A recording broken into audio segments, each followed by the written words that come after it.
With me everything turns into mathematics, Rene डिकार्टे।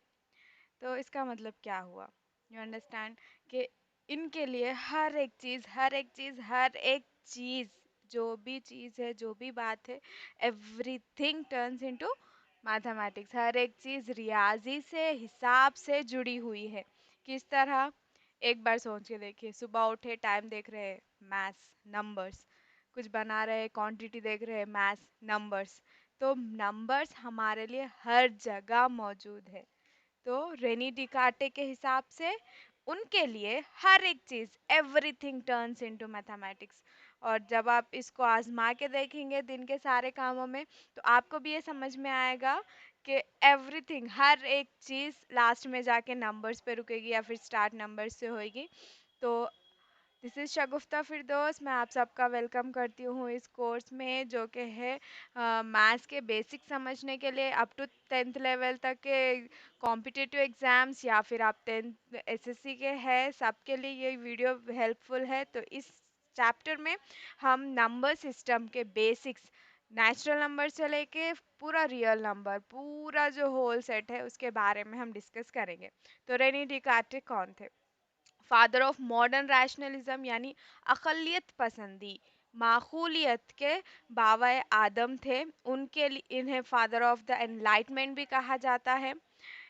और इनके हिसाब से इनकी थिंकिंग ये थी कि I think therefore I am. जो आप सोचेंगे वो आप बनेंगे। मैंने सोचा इसीलिए मैं ऐसा हूँ। इस तरीके की फलसफा, इस तरीके का फलसफा रखने वाले एक आदमी थे, रेनी डिकार्टे। इन्हीं का कॉल मैंने आपको पहले सुनाया है। तो okay, let's start with number system. ये इमेजेस है आपको समझ में आने के लिए। तो हम लोग पूरा डिस्कस करेंगे एवरीथिंग अबाउट आदाद का निज़ाम या फिर नंबर सिस्टम, स्टार्टिंग फ्रॉम तबई आदाद। लास्ट क्लास में भी मैंने तबई आदाद और मुकम्मिल आदाद के बारे में आप लोगों को बताया है। तो फिर से एक बार, ऐसे आदाद जो गिनती के हैं, यानी सिर्फ गिनती के लिए शुमार किए जाते हैं, जहाँ से हम अपना गिनना स्टार्ट करते हैं, उसे हम तबई आदाद या नेचुरल नंबर्स कहेंगे। नेचुरल नंबर्स एक से स्टार्ट होते हैं, और हमें पता है जहाँ तक हम आदाद लिखते जाएंगे वहाँ तक के गिनती चलती जाएगी। इसीलिए लामहदूद के लिए हम इन्फिनिटी का सिंबल या लामुतनाही का सिंबल इस्तेमाल करते हैं। तो तबई आदाद नेचुरल नंबर्स, जहाँ से हम काउंटिंग स्टार्ट करते हैं। तो इस पे से क्वेश्चन ये बन सकता है, सबसे छोटा नेचुरल नंबर क्या है? सबसे छोटा नेचुरल नंबर क्या है? और एक टाइप के क्वेश्चन भी बन सकता है, पसरू आदाद और पेशरू आदाद, प्रीडिसीसर एंड सक्सेसर। प्रीडिसीसर, पसरू आदाद, एक से पहले कोई तबई आदाद नहीं है, तो आपको ऐसा भी क्वेश्चन आ सकता है कि तबई आदाद के सेट में एक का पसरू आदद क्या है? वो तो एग्जिस्ट ही नहीं करता, क्योंकि तबई आदाद का सब में छोटा आदद है एक। उसका कोई प्रीडिसेसर नहीं है, उसका कोई पसरू अदद नहीं है। पेशरू है लेकिन पसरू नहीं है। सिर्फ तबई आदाद के सिस्टम की बात की जा रही है। ओके, तो तबई आदाद में सबसे छोटा एक है, और कहीं ऐसा पूछा जाए कि ए तबई आदाद के सेट में एक का पसरू अदद कुछ है, तो ऐसा कुछ एग्जिस्ट नहीं करता। नेक्स्ट, मुकम्मिल आदाद। तो तबई आदाद के सेट में सब में आर्यभट्ट का निकाला हुआ ज़ीरो अगर हम ऐड कर देंगे, ज़ीरो को हम डाल देंगे उस झोली में, तो तब जाके हमें होल नंबर्स या मुकम्मिल आदाद हासिल होंगे। तो मुकम्मिल आदाद सिफर से स्टार्ट होते हैं और इन्फिनिटी यानी लामुतनाही पे ख़त्म होते हैं। इसका भी कोई आखिरी नंबर हम नहीं बता सकते। तो होल नंबर्स या मुकम्मिल आदाद, मुकम्मिल आदाद, मुकम्मिल, वो सिफर के आने के बाद आदाद मुकम्मिल हुए हैं, तो इस तरीके से इसको W से जाहिर किया जाता है। तो W मसावे 0 टू इन्फिनिटी हो गया। अब इसी इसमें भी सेम वैसे क्वेश्चन हो सकते हैं, पसरू आदाद, पेशरू आदाद, सब में छोटा मुकम्मिल अदद कौन सा है, सब में। और यहाँ पे और एक बात, यहाँ से हम ये बात एक्सट्रैक्ट कर सकते हैं, निकाल सकते हैं कि सारे के सारे तबई आदाद मुकम्मिल आदाद है, क्योंकि ये तो 1 2 3 से स्टार्ट हो रहे हैं। सारे के सारे तबई आदाद मुकम्मिल आदाद है। ओके, लेकिन सारे मुकम्मिल आदाद तबई आदाद नहीं है, ज़ीरो एक्स्ट्रा है यहाँ पर। इसके बाद आते हैं सही आदाद। सही आदाद, सही आदाद कैसे आई, असल मेन कॉन्सेप्ट जब हम बुलंदी को बताएंगे और गहराई को बताएंगे, हाइट बताना है, साथ साथ में डेप्थ बताना है, टेम्परेचर ज़्यादा बताना है कम बताना है। तो ज़्यादा और कम का कॉन्सेप्ट जब हम मैथ्स के उसमें देखेंगे तो इस सिर्फ अलामतों के ज़रिए हम बता सकते हैं। अगर नेगेटिव है मनफी है तो वो छोटा है, अगर पॉजिटिव है मुस्बित है तो वो बड़ा है। तो इस तरह सही आदात का कॉन्सेप्ट आया, इन्हें इंटीजर्स कहा जाता है। आई और जेड के ज़रिए इन्हें जाहिर किया जाता है। तो यहाँ पर वन मोर क्वेश्चन अराइजेस, सब में छोटा सही आदात वो भी इन्फिनिटी तक है, नेगेटिव इन्फिनिटी, मनफी इन्फिनिटी, क्योंकि माइनस में भी आप नंबर बढ़ाते जाएंगे तो वो आगे बढ़ते जाएंगे। फिर इधर पॉजिटिव इन्फिनिटी, तो सही सही आदात में ना तो बड़ा आदद हम बता सकते हैं और ना ही छोटा, सब में छोटा सही अदद हम बता सकते हैं। हाँ, लेकिन जब कंपेयर किया जा रहा हो माइनस के नंबर्स को तो सारे नेगेटिव नंबर से बड़ा ज़ीरो है, सारे नेगेटिव नंबर से बड़ा ज़ीरो है। और सिर्फ मनफी आदाद में देखा जाए तो सब में बड़ा मनफी अदद -1 होगा, सब में छोटा मनफी अदद एग्जिस्ट नहीं करता, क्योंकि -2 से भी बड़ा है -1 और -1 से भी बड़ा है ज़ीरो। ये है बेसिक कॉन्सेप्ट सही आदाद या इंटीजर्स का, 6th 7th की बुक्स में भी मौजूद है ये सब। तो सब में बड़ा मनफी अदद होगा -1 और -1 से भी बड़ा है ज़ीरो। अंडरस्टैंड? इसके बाद सब में छोटा मनफी अदद एग्जिस्ट नहीं करता जो कि नेगेटिव इन्फिनिटी है। सही आदाद इंटीजर्स आई और जेड से इसको जाहिर किया जाता है। तो यहाँ से और एक बात हमें पता चल गई, जैसा सारे नेचुरल नंबर्स मुकम्मिल आदाद है उसी तरह सारे मुकम्मिल आदाद सही आदाद है। नेक्स्ट, नातिक आदाद। नातिक आदाद की डेफिनेशन में ही हमें सब कुछ मिल जाएगा, एवरीथिंग। नातिक आदाद का डेफिनेशन क्या है? सारे p बाई क्यू, सारे p बाई क्यू के number x is equals to p by क्यू, जहाँ पर p एक इंटीजर होगा तो पूरे इंटीजर्स इसमें आ गए, सारे के सारे इंटीजर्स इसमें आ गए। p एक इंटीजर होगा और q मसावी नहीं होगा सिफर के, नीचे का अदद q जो है वो सिफर नहीं होना चाहिए। तो सारे इंटीजर्स तो इसमें आ ही गए। जब p बाई क्यू हमने कहा तो सारे कसर के आदाद भी इसमें आ गए, एक से लेके इन्फिनिटी तक आ गए, -1 से माइनस इन्फिनिटी तक आ गए, और साथ में सारे के सारे जो कसर वाले आदाद है वो भी नातिक आदाद में शामिल हो गए। जो अशारिया के आदाद है वो भी शामिल हो गए। p बाई क्यू का डेफिनेशन वही है यहाँ पर, एक तो कसर वाले आ गए, साथ में नातिक आदाद सारे के सारे इंटीजर्स आ गए, तो नातिक आदाद का सेट बना।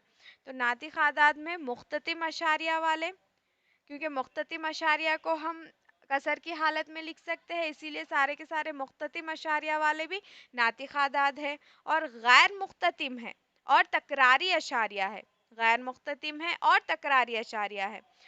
गैर मुख्ततिम यानी जो ख़त्म नहीं हो रहा और अशारिया के बाद चलता जा रहा है, 4.1 2 3 4 5 6 9 10, इस तरीके से तकरारी गैर मुख्ततिम है।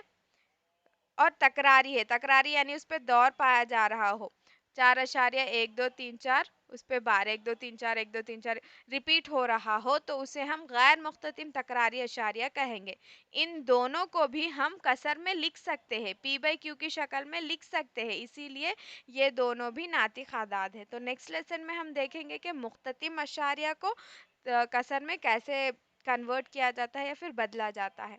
तो मुख्ततिम अशारिया यानी 4.12 ख़त्म हो गया अशारिया के बाद में नंबर, तो इसे हम कहेंगे मुख्ततिम अशारिया। गैर मुख्ततिम तकरारी, तकरारी यानी रिपीट होने वाला, 4.1 2 3 1 2 3 1 2 3 रिपीट होते जा रहा है, गैर मुख्ततिम है, चलते ही जा रहा है, 1 2 3 1 2 3 1 2 3। थोड़ी बहुत तकसीम ऐसी है, जैसे आप 1/9 कीजिए, 2/7 कीजिए, तो आपको मालूम होगा कि वो तो गैर मुख्ततिम है और तकरारी अशारिया है, यानी नॉन टर्मिनेटिंग है और रिपीटेडली आते जा रहा है, तो उसे हम गैर मुख्ततिम तकरारी अशारिया कहेंगे। तो ये दोनों भी नातिक आदाद में शामिल होते हैं। ओके, तो यहाँ पर देखिए नेचुरल नंबर्स हो गए बीच में 1 2 3 4, ये सारे के सारे होल नंबर्स है और ये सारे के सारे इंटीजर्स है। फिर इंटीजर्स में जो हमने नातिक आदाद कहा इन्हें हम रैशनल नंबर्स कहेंगे, जिसको क्यू से जाहिर किया जाता है। इसमें अशारिया के नंबर आ गए, कसर के नंबर आ गए, सारे आदाद आ गए। तो ये है आपके नातिक आदाद। नातिक आदाद के अंदर है इंटीजर्स। ऐसा भी कहा जा सकता है कि नेचुरल नंबर्स तबई आदाद मुकम्मिल आदाद के सबसेट है। सबसेट यानी होल नंबर में नेचुरल नंबर सारे आ गए हैं। फिर इंटीजर्स का सबसेट है होल नंबर्स, और नातिक आदाद का सबसेट है इंटीजर्स यानी सही आदाद। इस तरह ये ये सारे रैशनल नंबर यानी नातिक आदाद के सबसेट्स है। ये हो गए नातिक आदाद। नातिक आदाद के बाद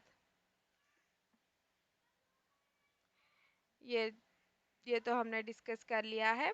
गैर नातिक आदाद, गैर नातिक आदाद में क्या शामिल है? इसको क्यू डैश से जाहिर किया जाता है। पहली बात, इर्रेशनल नंबर से ऐसे आदाद जिन्हें पी बाई क्यू की शक्ल में नहीं लिखा जा सकता। जिसको लिखा जा सकता है वो नातिक आदाद है, जिसको नहीं लिखा जा सकता वो है आपके गैर नातिक आदाद। तो इसमें आएंगे गैर मुख्ततिम गैर तकरारी अशारिया वाले नंबर।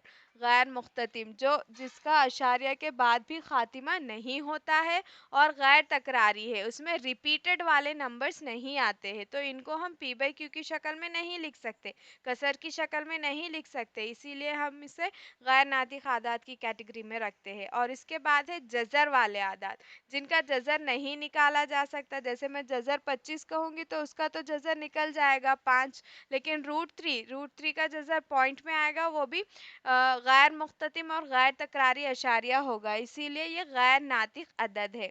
इसी तरह पाई, पाई में भी ये भी एक गैर मुख्ततिम और गैर तकरारी अशारिया है, इसीलिए गैर नातिक अदद में आएगा। लेकिन 22/7 एक मुख्ततिम अशारिया है, इसीलिए ये नातिक अदद के ज़ुमरे में आएगा। ये पॉइंट याद रखिए। पाई एक गैर नातिक अदद है, जबकि 22/7 जिसको हम पाई की वैल्यू लेते हैं सम सॉल्व करने के लिए, ये एक नातिक अदद है। इस तरह गैर नातिक अदद की डेफिनेशन हुई। नेक्स्ट, हकीकी आदाद। तो इन सारे नंबर सिस्टम्स को मिलाकर तबई आदाद, मुकम्मिल आदाद, सही आदाद, हाँ, उसके बाद नातिक आदाद, गैर नातिक आदाद, इन सब को जब आप मिला देंगे तो वो हो गया हकीकी आदाद का सेट, रियल नंबर्स का सेट। तो इस तरह ये है आपका नंबर सिस्टम। इतने किस्म के नंबर सिस्टम मैथ्स में पाए जाते हैं।